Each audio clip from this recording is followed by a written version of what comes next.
recording, sir. I'm going to give my consent. Oh, I'm glad you gave me your consent. It didn't even ask for my consent this time. Oh. I feel triggered. All right. This is a dirty podcast. I'm leaving that in. Hey, guys, how's it going? Welcome to the Last Things Last podcast. I'm your host, Kevin Myers, joined by my co-host, MJ Nisgoda. Justin is sick. He says he has the coronavirus. I don't believe him. I believe he's sick, but I don't couple he is dying from the coronavirus. Right if there's one guy that's going to over-exaggerate things, it's definitely him. It's going to be him. Yeah, absolutely. So a couple things we're going to dive into today, starting with on the diamond. The Milwaukee Brewers have inked Christian Yelich to a 7-year, $188.5 million extension on Thursday. This was absolutely a hometown discount, in my opinion. He could have commanded a $27 million annual salary after being the NL MVP in 2018 and the runner-up last year. I think he's a really loyal guy to that city. He really appreciates what they've done for him. They're always competitive. And the fact that, he left Miami looking to be on a contentious team, and this is definitely one that he's found a home with. So I think 7 years, $188.5, that's an awesome deal for both Milwaukee and Yelich. I think it's a win-win. What do you think? Oh, absolutely, man. You're definitely seeing the loyalty there. He definitely could have pulled more on the free market. But if he's happy where he's at, and again, it is $185 million, so it's not like it's chump change. So no, man, that's fantastic. Good on the Brewers. He's just last year, man, I felt so bad for him. Yeah. When the injury took place, he was on fire. He was on fire. It's hard for me because as a Cardinals fan, I love when I see the Brewers crash and burn, but you don't want to see a great player not be able to play down the stretch. However, I will say, I think it was – so the division came down to last week of baseball, and the Cardinals were behind. They had gone through a skid, and they had to win a certain amount of games, and the Brewers had to keep losing. And I was like, no way the Brewers lose this series to the Rockies. That was who they finished with. I was like, I watched the Rockies constantly out here. They were garbage last season. I'm like, great. The Rockies are going to be the reason the Cardinals don't win the division. And I'm listening to the Rockies on the radio, and I'm just sitting here downstairs. Kristen's up. My wife's upstairs, and I'm just sitting on the couch, and I'm like, Kristen, it's close to the bottom of the ninth. It's close. And this was the third game. They had already won the first two. Trevor Story walk-off home run for the Rockies. They swept the Brewers. Cardinals got it in. I was like, what? Yes! I've never been a bigger Rockies fan in my life. So that was awesome. But it would have been way more exciting had a guy like Christian Yelich been involved to be able to have that fully competitive Brewers roster going through. This team is tough, man. They're getting a real bad outlook for the upcoming season. They're not being given much respect. And I really don't think that they're going to be the bottom of the barrel. I think they're going to be right up there again, are like fighting it out with not the Cubs and Cardinals, but the Cardinals and Reds, I think, this season. So it's going to be really interesting. But, what do you think about how Yelich staying there for 7 years? What does that do to the NL Central? Well, first off, let's talk about the money he took. I think, like we both agreed, that's a discount he took to stay there. So that frees up even more money for them to – I know there's no salary cap, but it frees up even more money for them to become even more competitive. So with him being locked in there for 7 years, that keeps the Brewers – I don't know why they're getting such a bad rap, like you said. That keeps the Brewers in contention, and then it gives them the ability to add pieces around him. I think they're a franchise – that with the fair deal they got, the discount he took, he wants them to build a team around him. Like, keep adding the pieces they need. I think they're tough, man. As long as he can stay healthy, it's not like he has a huge injury history, but just last year, didn't want to see that. I hope this year he can play a full year because he's MVP caliber every time he's out there healthy. There's no doubt about that. So I think, again, it makes them super competitive, gives them the ability to add players. He's in it for the long haul. Again, it looks like an organization that knows what they're doing, unlike many, many others in Major League Baseball. Dude, oh my God. Well, let's talk about that for a second here. So the MLB projections by USA Today were put out for what they think the division winners are going to be. And I just want to run some by you here, see what you think. So in the American League East, they've got the New York Yankees taking the division by 11 games, winning 100. They're projected to win 103 games. Tampa Bay's projected to win 92.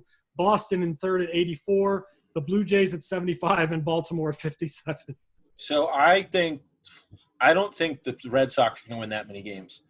I don't either. I truly don't. They dumped David Price and Mookie Betts. With the whole chorus situation too, man. Like I don't think they're winning that many. Yeah, they don't have a manager. I think the O's and the Red Sox are going to be fighting it out the bottom. As long as Judge is okay and he's coming back, I don't see how the Yankees don't dominate that division. They're so stacked. The loss of Luis Severino is just crushing to that team. But you did get Garrett Cole, and that guy who got taken yard yesterday. Yard. Yeah, he did. But this guy is going to be the guy that has to be the rock of this rotation. I think Tampa Bay is going to be solid, although the loss of Tommy Pham is a little odd. Toronto, I do agree with you there, swapping Toronto and Boston. Vlad Guerrero Jr., man, he's not getting any worse. You also got Kevin Biggio, Craig Biggio's son, and there are three sons of former major leaguers on that team. It's him, it's Biggio, it's Guerrero, and I forget who the third one is. But I was like, oh my God, there's 3 kids of guys we grew up watching. But yeah, I think that's an easy one to swap. But I'm in agreement. New York's going to win this division. Oh man, it's you look at roster up and down. It's just unfair. It's stacked. Yeah, unfair. In the American League Central, now this is a division I'm excited to watch. They got the Minnesota Twins coming in at first with 94 wins. The Indians at second with 86, followed by Chicago at 83, and then the bottom feeders, Kansas City at 65, Detroit at 54. I think KC and Detroit are in the right spot. I think I'd swap Chicago and Cleveland, and I would say Chicago might be a 90-win team this season.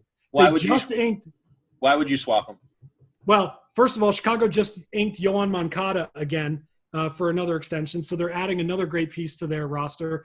They've got other players that have been absolutely stepping up. They got Jose Abreu still. They've got a lot of young talent, good pitching. They got Dallas Keuchel, I believe. Isn't he on the White Sox now? That's a name. Yeah, let me double check that. I got a fact check here. Beep boop beep. But I think that's where he went. Yeah, he went to the White Sox. They got Dallas Keuchel. I mean, for God's sakes, they're adding to a really good team. Cleveland has been one of these teams that has kind of stayed relevant, but ever since they lost the World Series in 16 to the Cubs, they have definitely diminished their value. Oh, that's the hangover in every sport, but it's held on to them a lot longer. They got rid of Andrew Miller, gave him to the Cardinals. Trevor Bauer's not there. I mean, they've got just a lot of pieces that have been moved around, and there's just a lot of unsureness there, which is why I also think they put Chicago third, because they're unsure about that too. On paper, they look like they're going to be a great team, but again, you have no idea. So I'd swap them there, but I do think Minnesota wins this division. They are good. With Josh Donaldson coming into town, woo!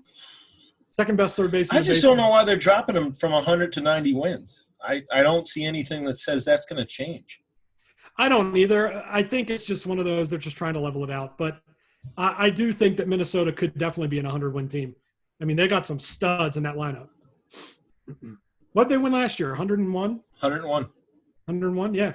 Like, I don't nothing tragic has changed there, so I don't see why that's happening. In the American League West, this is where it gets fun. The Houston Astros projected to be first at 95 wins. The Oakland Athletics, 92. The LA Angels, 84. Texas at 79. And Seattle at 67. Here's the thing. As much as Houston is in the news for all the wrong reasons, they still field an incredible team. They still have some of the best talent in baseball. I do think they have an axe to grind. It's going to be one of two things for them. It's either going to be the axe to grind mentality, or it's going to be this stuff we cannot get past, and it's going to bear down on them the whole season. I'm going with bear down on them the whole season. Also, I don't see the Los Angeles Angels at the middle of the pack. I think they're second. I think they make a big jump this year. Yeah, I do too. That's a mid-90. I'm going high 90s. I don't think they break 100. That's a high 90-win team. But who did they bring in? They had some key players from the Nationals. Yeah, they got the best, one of the best shortstops. Why am I drawing a blank on his? He just won a World Series. He was cranking the ball every time he hit it. I had him on my fantasy team. Oh, for God's sakes. Angels roster. This is going to drive me nuts when I see his name. Anthony Rendon. Yeah, Anthony Rendon. Yeah, And that's a major league pickup. Who else did they get? They got someone else. They also still have Mike Trout. Yeah, you can't really. You can't go wrong with Mike Trout. Yeah. Let's see here. Luke Bard, Cam Bedrosian. They've got some great young names on this team. Taylor Cole, Hansel Robles, Julio Teheran.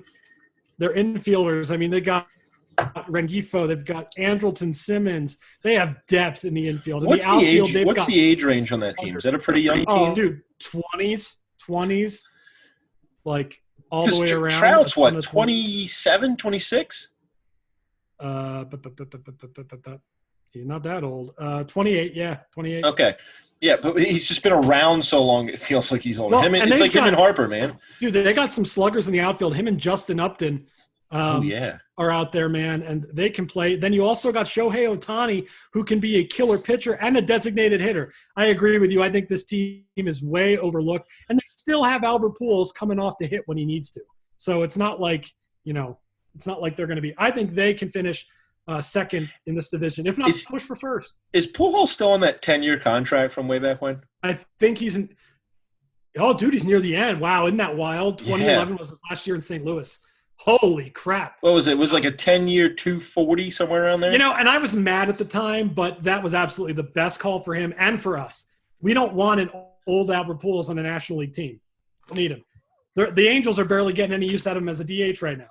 But, the coolest thing, though, last year was when he came back. Last year was the first time he came back to Busch Stadium to play a game because AL/NL, they don't play each other all the time.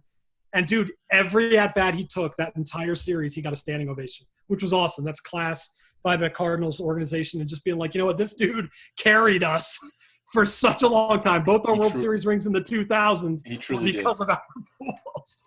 Let's move into the National League. NL East, your division there, my friend. Oh, we're so far down. They got the Atlanta Braves at 92 wins. I 1,000% agree with that, man. The tear they went on last year, and they're young. And the Nats lost a lot. They got the Nats at 88 and second. They got the Mets at 85. They got the Mets and Philly tied for third at 85 and 77. And, of course, Miami with 62 wins in the bottom. I agree with Atlanta. They added Marcell Ozuna. They added another power bat. But they did lose Josh Donaldson, so the third base spot a little bit open. Atlanta played a really tough series against the Cardinals in the NLDS last year, and the Cardinals got away with it because of timely pitching. If Atlanta can step up their pitching, that series might go the other way. It was that close. Washington ruined the Cardinals in the NLCS and then went on and destroyed in the World Series, played great baseball. So I've had some experience watching some NL East teams last year. I do think Washington has lost some pieces, but they got Steven Strasburg back. They've got some other pieces that are still going to be healthy. Their pitching is killer. They got Corbin, they got Strasburg, and they got Scherzer. Oh, what's his name? That stud that was like 19 years old and jacking home runs in his first World Series. Juan Soto. Yes. Oh, dude. That guy is an absolute killer. He's an absolute killer. And they've got their top three pitchers are Scherzer, Strasburg, and Corbin. All three could be aces on major league clubs. So they are stacked at pitching. When it comes to the third place spot, I'm giving it to Philadelphia. Here's the thing. New York Mets have added pieces, no doubt about it, and they still have some killer pitching, especially, with Thor and everything in there and DeGrom. But New York is an accident waiting to happen when it comes to baseball. They've been struggling a lot. I do like their new managerial call. I think it was great to get out in front of getting rid of Beltran, getting this new guy in here. I do love Pete Alonso. I think he's one of the best young stars in the game. But I think that Philadelphia, if they can just understand how to get more consistency, especially out of the pen, here's the thing. Their starters aren't great, but their starters aren't terrible either. If you can get enough out of your starters and decent run support from a healthy McCutchen, a consistent Harper, not just swinging for the fences all the time, JT Realmuto, you got some sluggers and some hitters in that lineup. If you can get run support, get these guys through 6 innings, Your pen has to hold it. Hector Neris isn't going to do the job. You've got to get a better closer. Seranthony Dominguez, I think his last name is, should be your closer. I think that guy has closer stuff all day, every day. Hector Neris is not the answer. He blew more leads for y'all down the stretch than anybody. So I think you got to take a team like Philadelphia, and the way they get in front of New York is by simply shoring up that bullpen. I don't think it gets you enough past Washington or Atlanta. You need better starters for that. But to get past New York, just shore up what you got. What do you think as a Philly fan? I'm looking at – I think these projections are way too close. What I think is I think Atlanta and the Nationals are going to run away with the top. And I think there's going to be a big drop. Oh, yeah. I think it'll be an 80-win kind of thing. Like 85 to 88 wins, I think that's way too close. Like they have Washington at 88 and New York at 85. I think Philly has the team. So you got to look at – I think the Kutch has to stay healthy. The Mets are going to face the same problem that the Astros are on a low – or I'm sorry, not the Astros. The Red Sox are on a lower level. Yeah. You had your new manager. You think everything's going to take off, and then there's scandal around it. So I think that's going to be bothered. Again, I think they did a good thing getting ahead of it. But I think Philly can jump. I don't think Philly and New York are an 85-win team, though. I think there's going to be a bigger gap there. I think they're an 80-win team. Possible wild card. That's a decent division in the National League. But if the past has told me anything, the year Philly wasn't supposed to make the playoffs. I believe this was 08. 08, when you won the World Series. I think it was 08 or 07. 08. It was 08 because there was 28 games left, and the Mets had to lose. 07 is when you got beat by the Rockies. That was their only time getting to the World Series. They swept you in the NLCS in 07. So that was your first big playoff run. No, but I'm talking about the end of the year. Basically, the Mets were up by almost 26 games. So they had to lose 26 out of 28, and we had to win over 20, and it happened. Yeah. That's what happened to us in 11. It was the biggest collapse ever. It was great. What happened to us in 11, we needed the Braves to lose 20 games down the stretch, and we had to win 21. And on the last day of the year, we won it. Yeah. No, I mean, the Phillies, I would feel more comfortable making a decision after the first month of the season on what they're going to do. I think that they have what it takes if people stay healthy. That's how close they are with New York. People have to stay healthy. That bullpen's got to step up. Let's go to the Central here. Whoa, yours is close. They got my boys, the Cardinals, on top at 88 wins, followed by Cincinnati at 85, Milwaukee at 84, Chicago at 82, and Pittsburgh at 60. I feel bad for Pittsburgh. Pittsburgh shouldn't be at 60. I feel bad for those fans. That's just wrong. Okay. I think the Cardinals can be a 90-win team, no higher than that. I think they're well between 88 and 90. They didn't add a bat to replace Marcell Ozuna, but we have some insane prospects that we've been working out that are going to come up, and they're going to be good right away. It's just one of those things. We have 3 choices for that spot. Cincinnati, I'm glad they did this. I have Cincinnati second as well, and a lot of people disagree there. But what this team has done and added, I can't overlook the Reds anymore, and they're scary. They are a good rivalry matchup between the Cards and them have the most bad blood lately, other than the Cubs. Like, there's almost a fight at most Reds-Cardinals games. So that's going to be really fun if that's the case.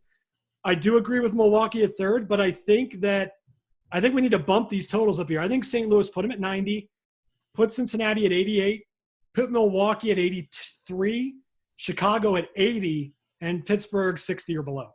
I think Chicago has not done enough at all to further this. They've got a lot of trouble with Chris Bryant not being happy. You got a new manager in David Ross coming in, never managed before, never even coached really before. He's just kind of a guy they love there, which there's something to be said for that. I mean, he was on their World Series team, beloved by everybody. However, he's never managed before, so that's a big thing. It's a big jump, man. But I think that the order is absolutely correct. I just think the numbers can be changed. Dude, I was doing a bet right now, a long-term bet. If I could put 100 down on Pittsburgh not to win 60 games, I'd do it. Dude, it's the closest division race in baseball. Oh, it has been for the last 5 years. It has been for the last 5 years. It's so close. I think that's going to be a fun division to watch. Oh, here's the thing. As a Cardinal fan, it's a blast and it's terrifying. But you know what, man? I could see St. Louis. That's what makes it fun. I could see St. Louis. No, with Cincinnati there. Never mind. I think they have it dead on. I really do. I think they have that one dead on. St. Louis? No, like top to bottom. I'd be very, very surprised if St. Louis didn't win. And I'd be very, very surprised if 1 through 4 had a bad year. Honestly. Yeah, exactly. If one of those like started to tank, no, I don't see that at all. And then finally, the NL West, Los Angeles Dodgers at 99 wins, the Arizona Diamondbacks, maybe the Vancouver Diamondbacks at some point. Don't know if you heard that crazy rumor. What? Yeah, they went and thought about moving to Vancouver. I have no idea why. I don't know. Arizona's San Diego, beautiful. Yeah, and the Diamondbacks, you can't keep that name.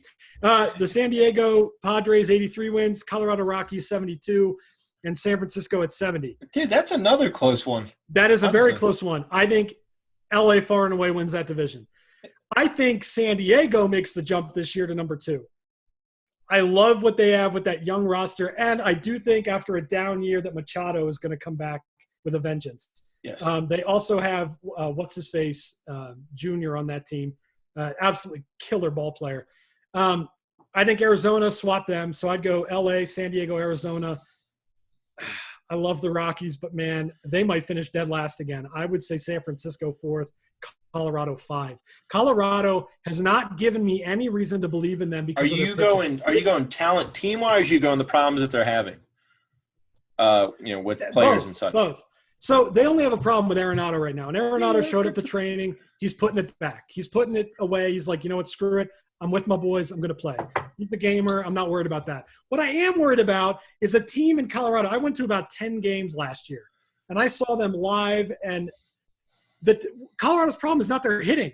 They have good hitters. They've got Charlie Blackmon, who's a great hitter. They got Nolan Arenado. They've got David Dahl. They've got Trevor Story. They've got guys that can mash the ball. And in Coors Field, that ball carries. So, they've got players on the offensive end that can do something. That pitching is deplorable. That is the Phillies have all-star pitching compared to Colorado. It is a shame. And that is saying a ton. Wade Davis as their closer, that guy can't stay healthy enough to even know if he's got it anymore.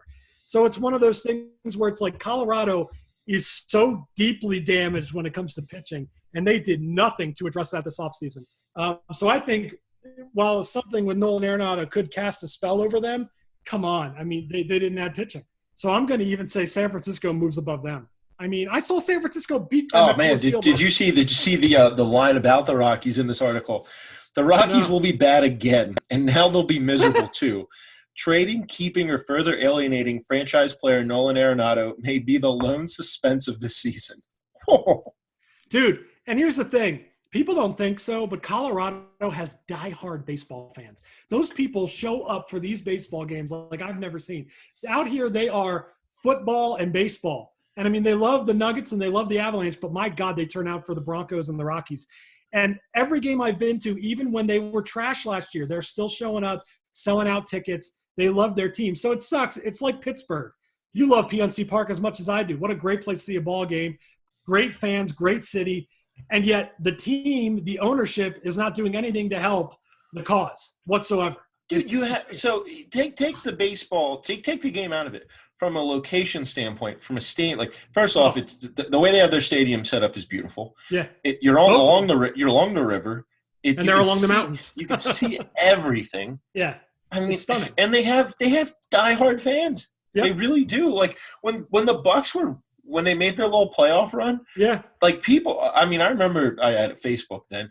I remember looking at Facebook, people were talking about October baseball like they had been there every year. Yeah, Bucktober. It was a big thing. But it's a shame. I mean, when your front office does not believe in you, it just lets you to die there. So yeah, we'll keep an eye on that. I'm sure hey, Justin. Kev, before we make a jump, looking at these projections.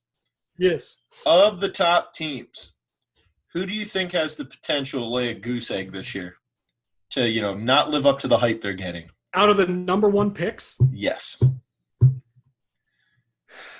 If any team's going to lay a goose egg, it'll be the Astros. Only because of all the stigma.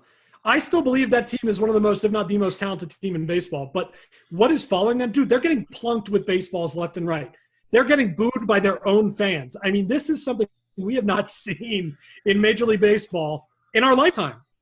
Maybe in sports. I don't remember a team being this hated in sports. Like, we hate the Yankees, but for different reasons. We hate the Astros because they literally destroyed the integrity of the game in a playoff run, in a World Series win. Like, that and is then showed no remorse. No remorse. I think that's the biggest part. You could have easily helped your PR situation, but instead you decided to say this didn't affect the game. Why? Even if you believe that, just shut up. Shut up. What does it matter? They took the Bill Clinton route on that one. I did not have sexual relations with that woman. I did not have sex with that woman. Yeah, okay. Whatever you want to say. Now, go opposite here. Who's one of your dogs you think could make a jump? Your bottom feeders. Any of these last place teams? Obviously the Seattle Mariners. I love Seattle. I think they still have some good pitching. I still think they have some decent talent on that team and a great fan base at that. I think out of all those, Detroit is just – You know what? I'm going to make a bold prediction here.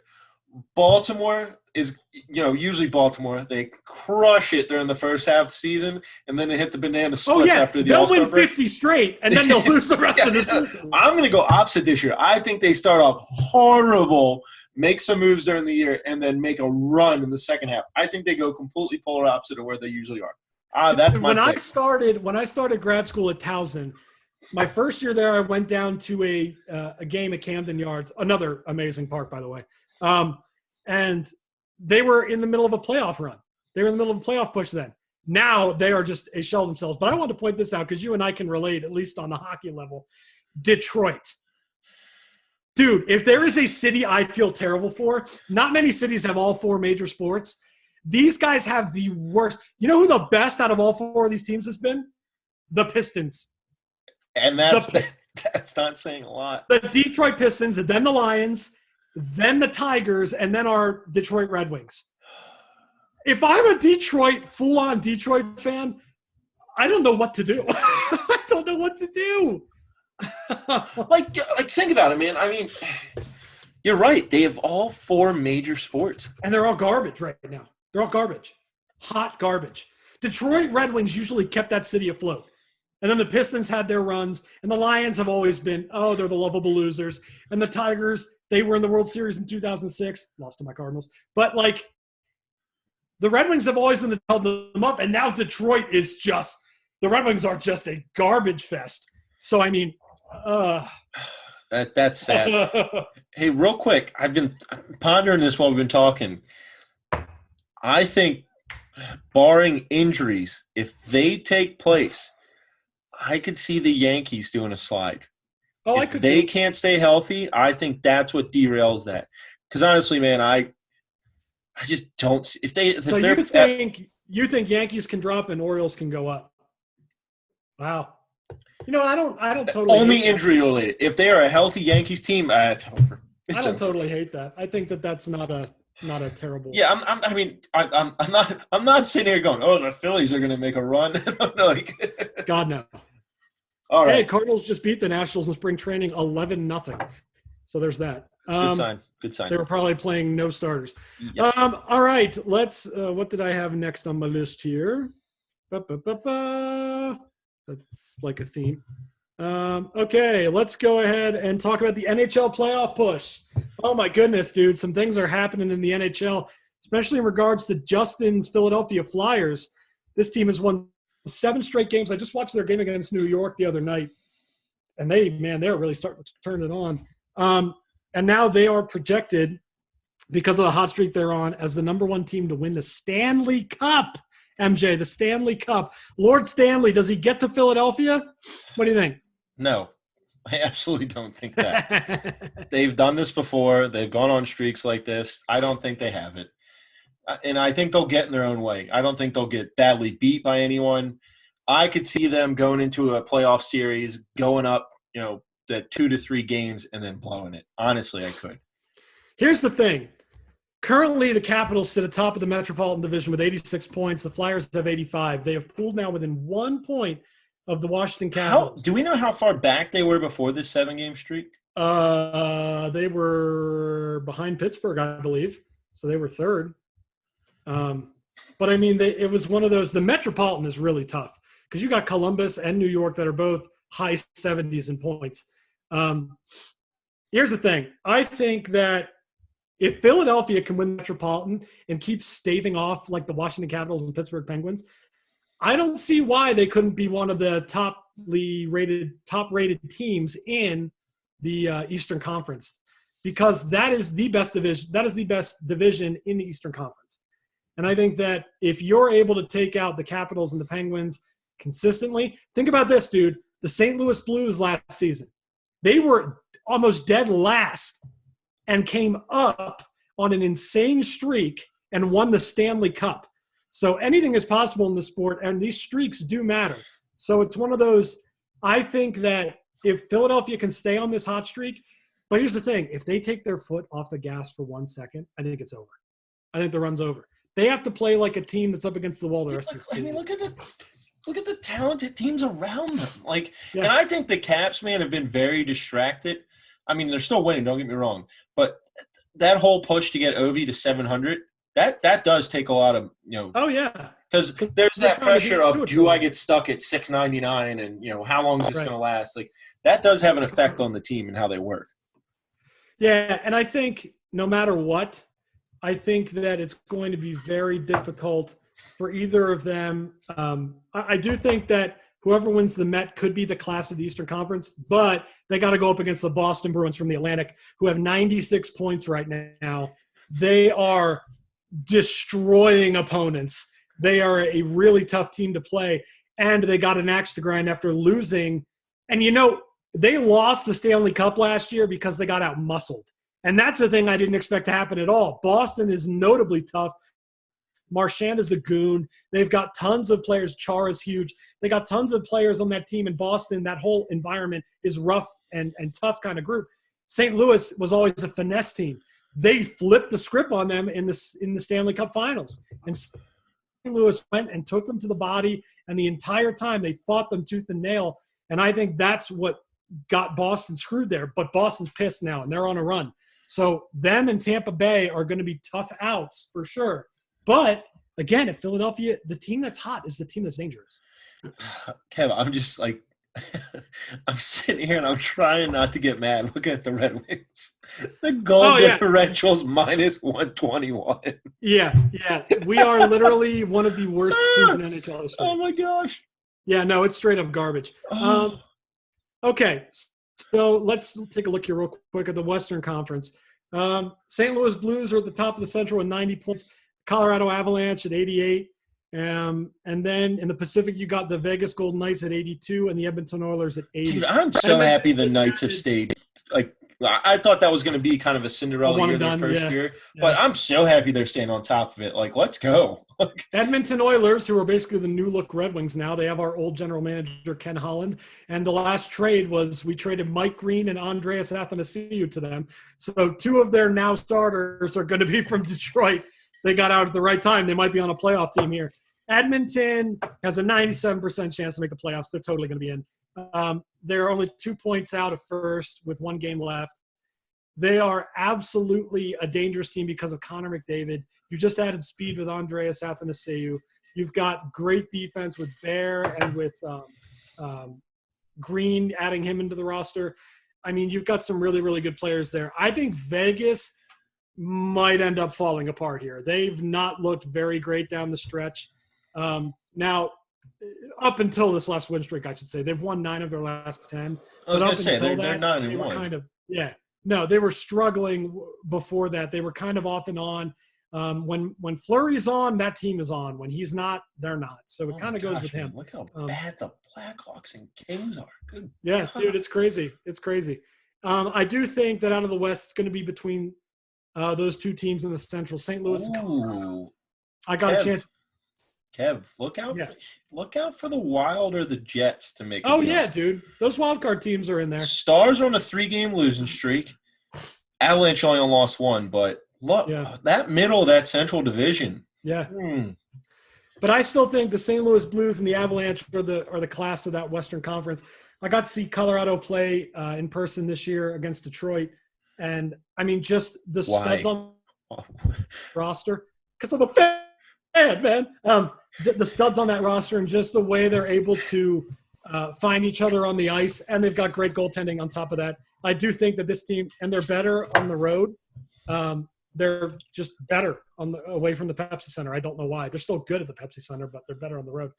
But I do think the Cinderella team could be the Philadelphia Flyers this season. Dear God, I hope it's not. Oh yeah, no, that pain. I don't want to hear our friends. We will never hear the end. I don't want to hear that. Well, you got Bill, Justin. I'm pretty sure Anthony's a Flyers fan. No, Anthony's a Lightning fan. Okay. Don't question it. Just go with it. How about Nabo? He's a Flyer fan. Big fan. Jeez. Jeremy. Yeah. Musser, shockingly, is a Pens fan. Yeah, he's like between Philly and Pittsburgh on a lot of things. So well, yeah, I think if Pittsburgh had a basketball team, he'd be a Pittsburgh basketball fan, honestly. Probably. So yeah, it's going to be a really good playoff push here. But now let's get into a really fun game. We did this for the College Bulls. MJ, go ahead to ESPN.com and find each Division I conference. We're going to go through them, and we're going to pick who we think is going to be the basketball conference champ for every Division I conference, even ones that we don't follow. All right, we're gonna do this just like we did for all the bowl games. We're doing it for the conference championships here, which are going to be exciting. I was actually looking at some of these obscure Division I conferences. Even those guys are going to be fun to watch. All right, Kev, we're starting with the American East Conference, right? Let me go here. American East. All right, I'll start with them. That's fine. Okay. Who do you got in the American East Conference?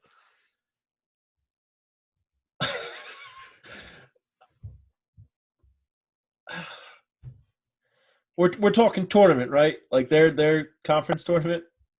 Yeah. Conference tournament. Man, don't sleep on the Retrievers. Let's go UMBC. They're 8-8 as a win-loss, so it's not great.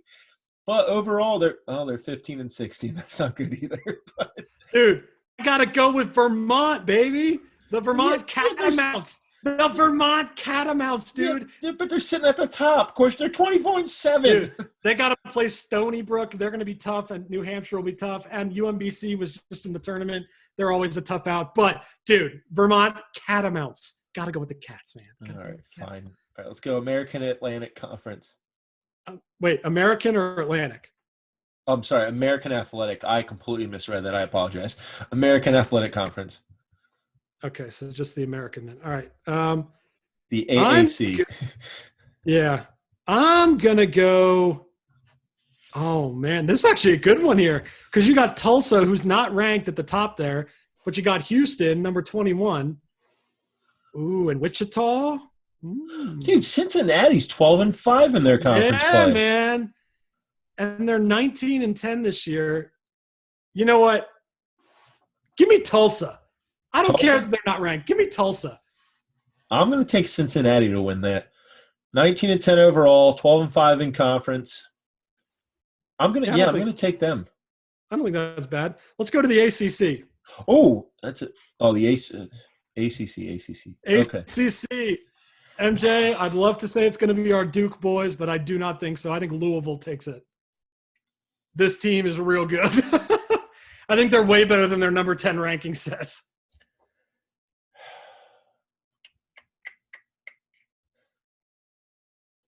But also, can we just pause and say how great it is to see UNC so low?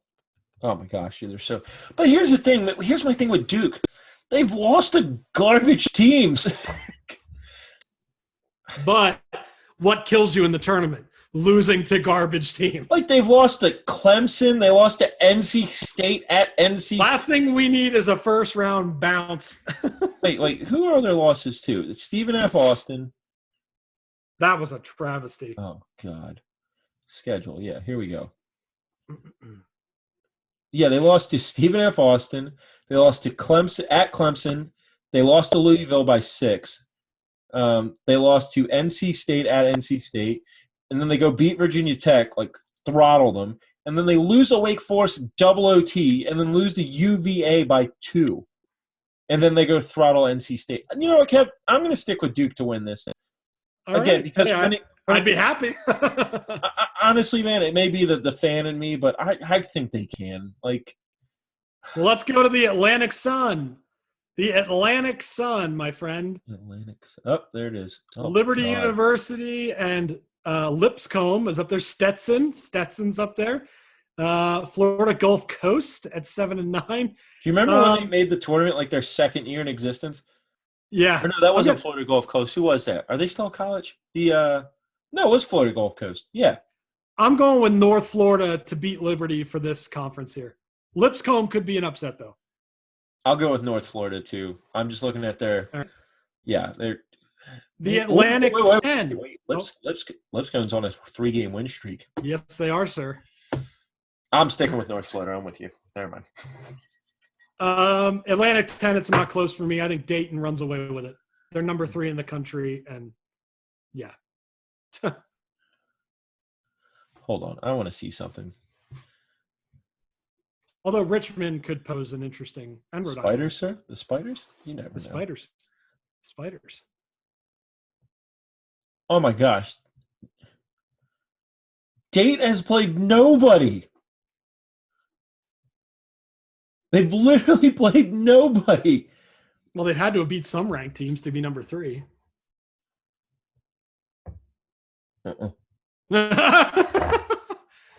Wow, that's skewed then. The only ranked team that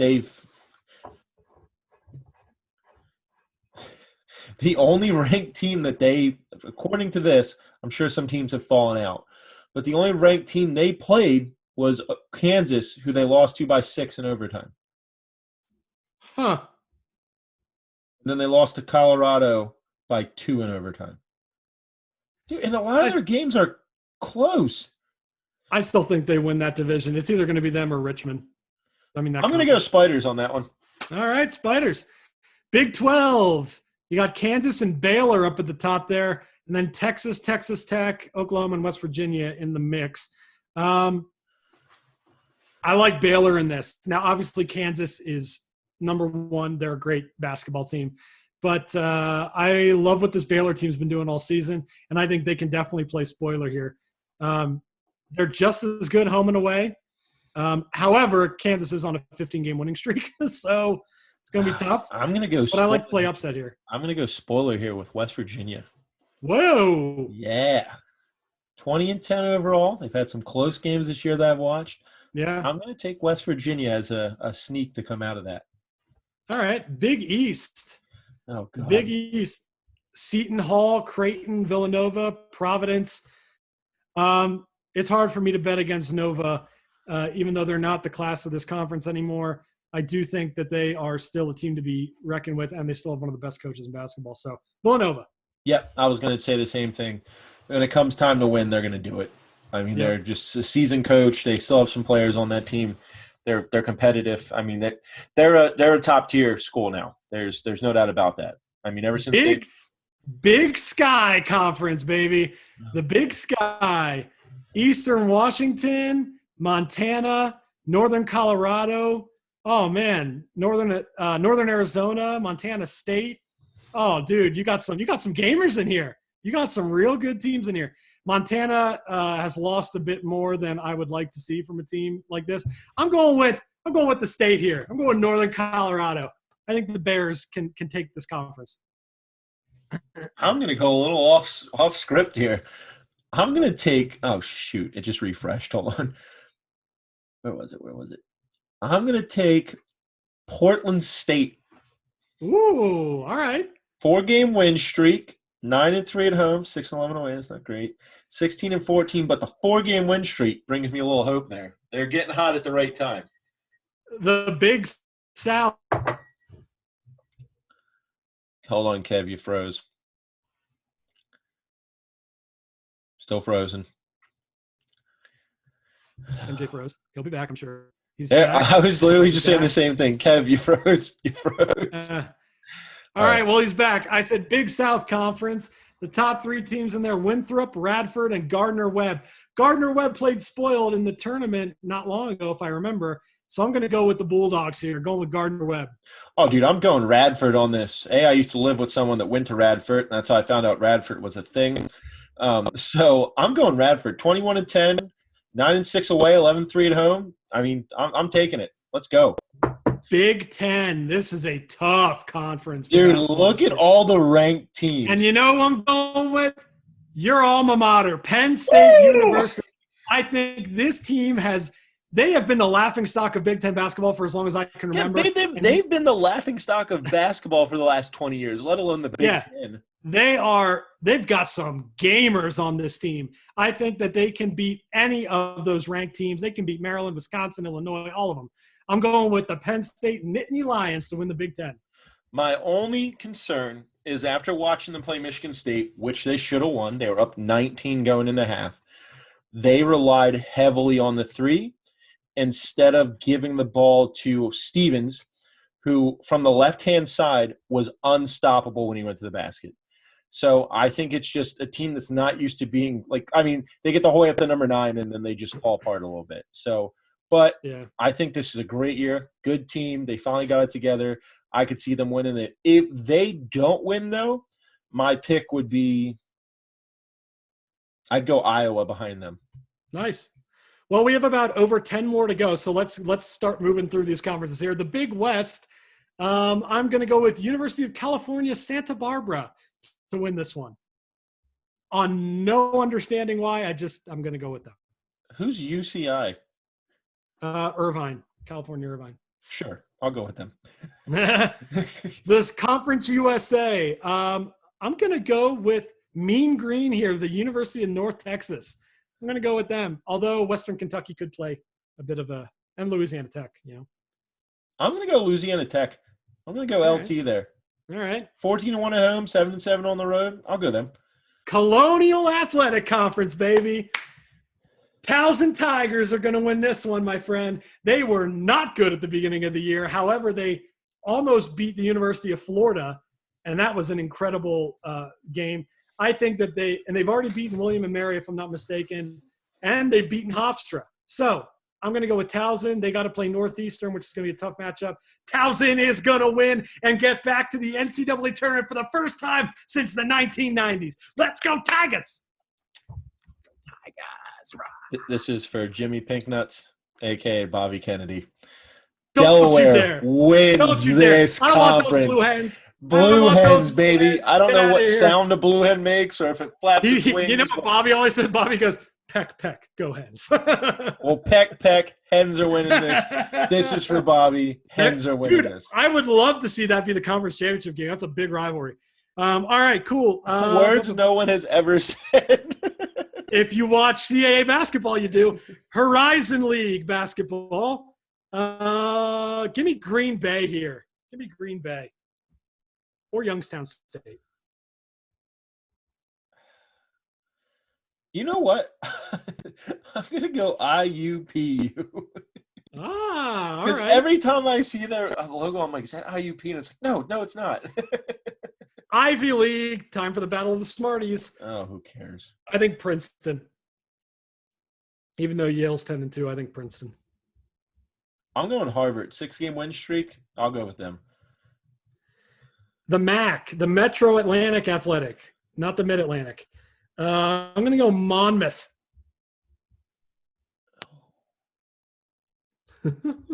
I told you we're doing every freaking conference. What team is this? I don't even know who this is. Oh, man, if we were rich. I'm going to go Siena. We could just do a bunch of these blind bets. Siena, all right. Yeah. Mid-American East and Mid-American West. Remember, the MAC is broken into two. For the Mid-American East, I'm saying Bowling Green. And the Mid-American West, I'm going Northern Illinois. Wait, Mid-American? The MAC. Oh, East and West. Okay. I'm going to go Buffalo for the East. And I will take Ball State for the West. All right. The Mid-Eastern Athletic Conference. Give me North Carolina A&T, because I'm pretty sure that was a school from Drumline.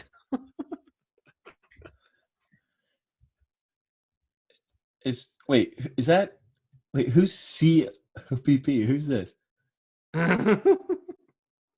I'll take the Coppin State Eagles. All right. The Missouri Valley Conference. Give me Indiana State, please.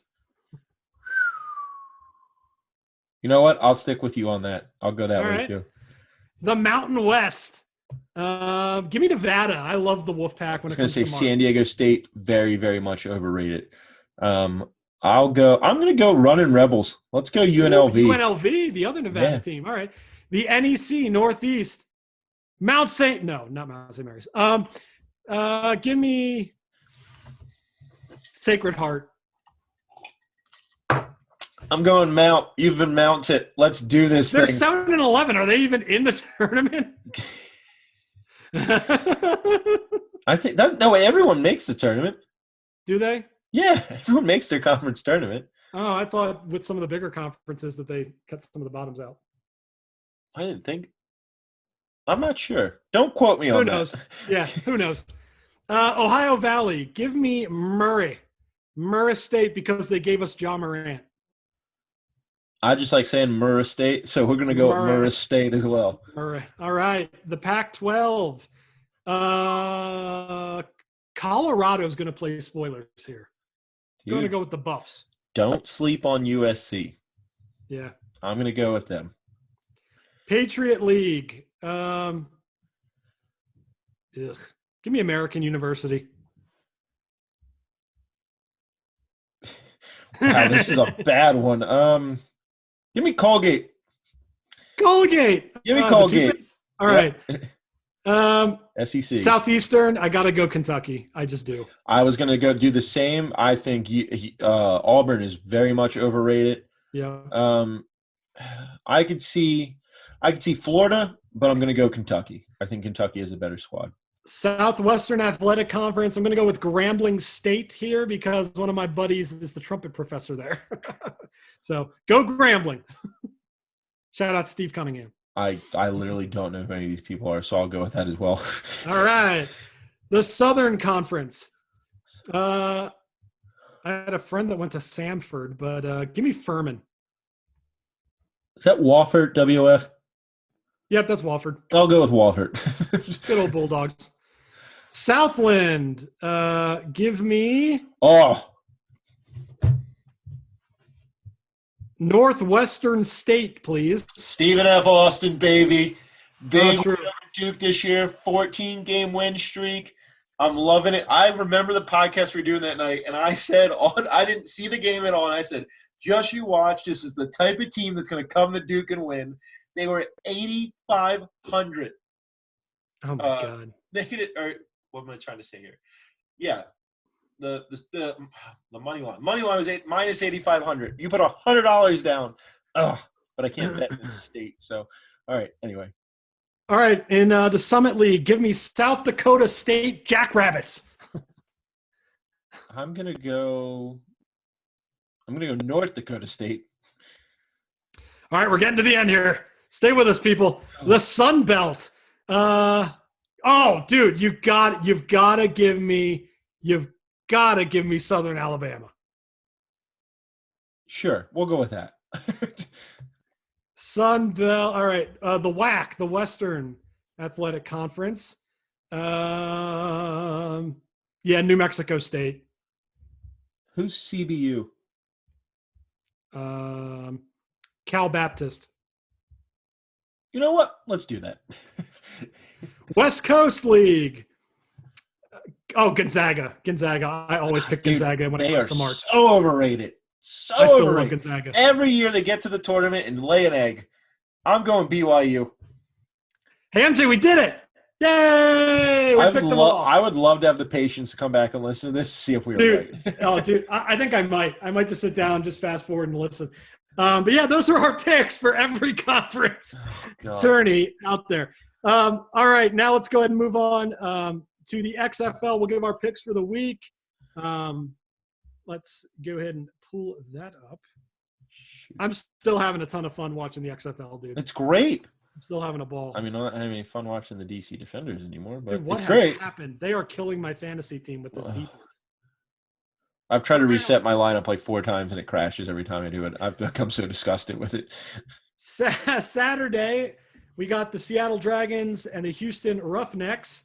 I'm going to go with the Roughnecks. They're going to stay undefeated, go 5-0. Yeah. I don't think that's up for debate. Guardians at Renegades. I'm going with New York here. The Renegades losing Landry Jones. That's a big loss. And I think Darius Victor, Thousand Tiger product, really broke out of his shell in the last game. I'm going with the Guardians. I think the backup, though, that came in, Oh, he's good. I think – wait, hold on. Where am I? Nelson? Isn't that his name, Philip Nelson? Yeah. The backup for the Renegades that came in, that's a drop ball by the receiver on the goal line. Like, that interception was not the quarterback's fault. He put together a great drive. I'm going to go Renegades on that one. All right. Sunday, March 8th. Oh, it's a battle of our teams, my friend. Call! It's the St. Louis Battlehawks. St. Louis Battlehawks versus the DC Defenders. I'm going with St. Louis, the Lou, the gateway to the West, the Arch City Battlehawks. If you give me 14 points, I'll take the Defenders, but I'm going Battlehawks. Defenders' wheels are coming off. They were releasing players this week. No, that's a dumpster fire. No, froze again. Solid. There we go. Frozen. He's frozen. There he is. All right. I literally don't know what's going on. The only thing connected to the internet at my house right now is this computer. And then finally, the battle of the worst teams, the Tampa Bay Vipers and the LA Wildcats. Wildcats because they're home. Okay, yeah, I'll go with that. I've picked Tampa Bay twice and they've lost both times. So, all right, MJ, it's time for our last things last. I'm going to start with you, my friend. What do you got for me? I actually have 2 or 3, so bear with me here. First, last things last. I think a boycott is about to take place against the New York Knicks, following Spike Lee being removed by James Dolan and the whole lie about it. Stephen A. Smith, as much as I don't like listening to him, he made a very valid point that there was a lot of focus on the black superstars or former athletes that attended the game last night. I think the Knicks are worried that this was turning into a race thing when it wasn't. This is your super fan, someone that has supported you for 30 years, and you've brought him nothing. I think that we're going to see a boycott. We're going to start seeing dropping tickets, dropping people going to the games, and I think it'll get to the point, maybe not this year, maybe not next year, but maybe the year after. I'll go that 2 to 3 years from now. I think the NBA steps in and has a serious conversation with Dolan as, you know, you're gonna do something here. Yeah, fair enough. It's a shame because I think the Knicks, like, that's like the mecca of basketball and nothing's going on. Yeah. I'm tired of hearing Dolan's name. I really am. I'm not a Knicks fan. I could care less, but the fans deserve better. The players deserve better. I mean, I don't want to see R.J. Barrett's career be ruined. Like, former Duke guy, I want to see him do well. Yeah. Second thing, sir. Quote me on this now. Dak Prescott is not a Cowboy at the start of this season. Interesting. I was starting to see a lot of things, different scenarios that could play out, and there's a lot of things pointing that he may go to the Dolphins. So I would not be shocked if Dak Prescott, not by anything he's done wrong, I think he would be garbage in Miami. Yeah, he would, but I think he's been fantastic as a quarterback. I don't know. He's been a good leader for sure. I don't know what Dallas's problem is. Like, just pay the man and get it over with. Like, seriously, just pay the man and get it over with. Also, my finals, last things last. I do see the Olympics being canceled this year. I know the IOC just came out and said everything's going to stay the way it is. Because of the virus? Yep. They think it's going to – I did not know, though, that if it doesn't happen at that time, it doesn't happen. There's no pushing it back. There's no rescheduling it. Like, we don't have the Olympics again for another 4 years.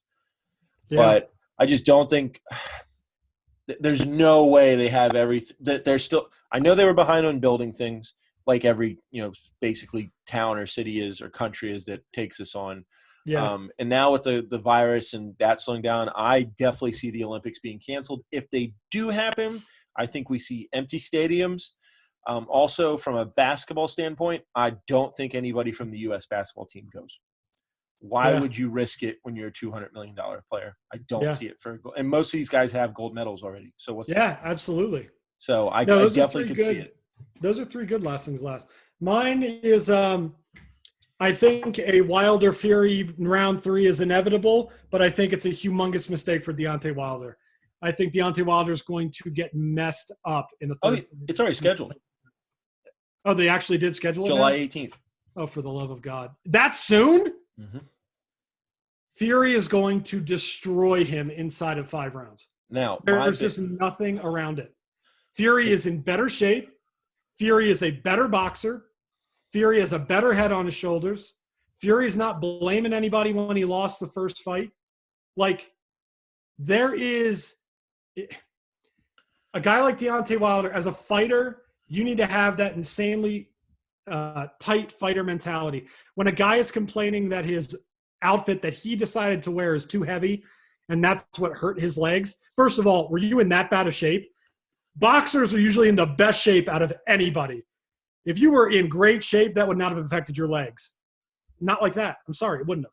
My only concern with Fury, not this fight, but he just said today that he announced this morning that he plans on retiring once he finishes out the last 2 fights on his contract.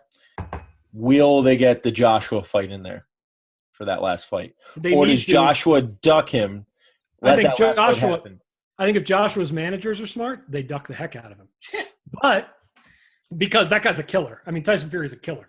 And here's the thing, though. The reason I think that, and that was the other part of this, I think a Fury-Joshua match is 10 times better than a Fury-Wilder rematch because both those guys can box. Both those guys have great boxing skills. Joshua is a technical fighter who's got great power when he can land that right hook. But Tyson Fury is a smarter boxer. Tyson Fury is an animal. That dude can take a punch. He's got a killer chin. And, I mean, he's just one of those guys that's going to – now we know he can press the action and win against the best power puncher in the history of boxing. So I think that – and especially with Joshua coming off that loss to Andy Ruiz, I mean, you've got – Which he did dominate him in the second rematch, but even Andy said he was like, I drank too much and I partied too much. Dude, like I was Andy so Ruiz happy. had no business winning that first fight, but he outboxed him. I mean, it was just better. So I think that would be a much better ticket, much better fight. But fans would love to see a third Wilder Fury fight. I mean, that's just when you get a trilogy. Also, I mean, for me, I'd rather see Joshua. Great article I read the other day, Business Insider on the sports section. They did their top, was it 10 or 20 boxers? And it wasn't of all time. Like of all time? No, It wasn't of all. It was active. And I don't know all weight classes? Yeah. Well, they bounced all around. It's by Lomachenko's still my favorite pound-for-pound fighter. Who's dominant. And some of the guys they had in there, man, I just think it's because they are in weak weight classes. Where was Lomachenko? He had to have been top 5. Yeah, he's 3, I think. Yeah, dude, he's my favorite pound-for-pound fighter. He's a stud. Yeah, no, but my thing is some of the guys that are in there are only like 17-1, 15-2. Like, they're just in weak weight classes. Yeah. But there was a couple good guys on there. You know, Crawford's in there. Obviously, Fury was in there. It's a breath of fresh air, though, to see the heavyweight division being talked about. Now, the one I need to see keep going, but I don't know if he's going to keep the out-of-the-ring stuff in check, is Gervonta Davis. Yeah. I want to see him dominate. That guy's a man. He's so much fun to watch. He just needs – I think he's surrounded by the wrong people, and I think I know this is going to make some people mad, but I hope Mayweather is teaching him to be the Mayweather of the second half of his career, not the first half. Ah, all right. Because, Mayweather's had some trouble off, out of the ring. But, his last 10 fights, man, he kept it together. I know he had he did do some jail time, but I'm worried about that. And, did you see Mayweather reach out to Wilder and said he'd train him? I think that's such a bad move for Deontay Wilder.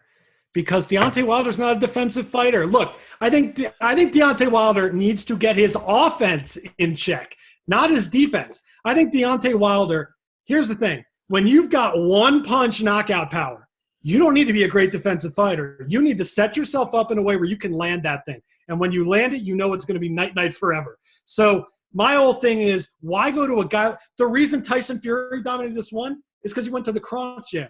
He went to an offensive-style gym that was completely different training than anything he'd ever done before, and it showed. He just pressed the action. He destroyed him. Oh, and then the 40-pound weight difference, man, that had to feel like a house on top of you at some points. Oh, absolutely.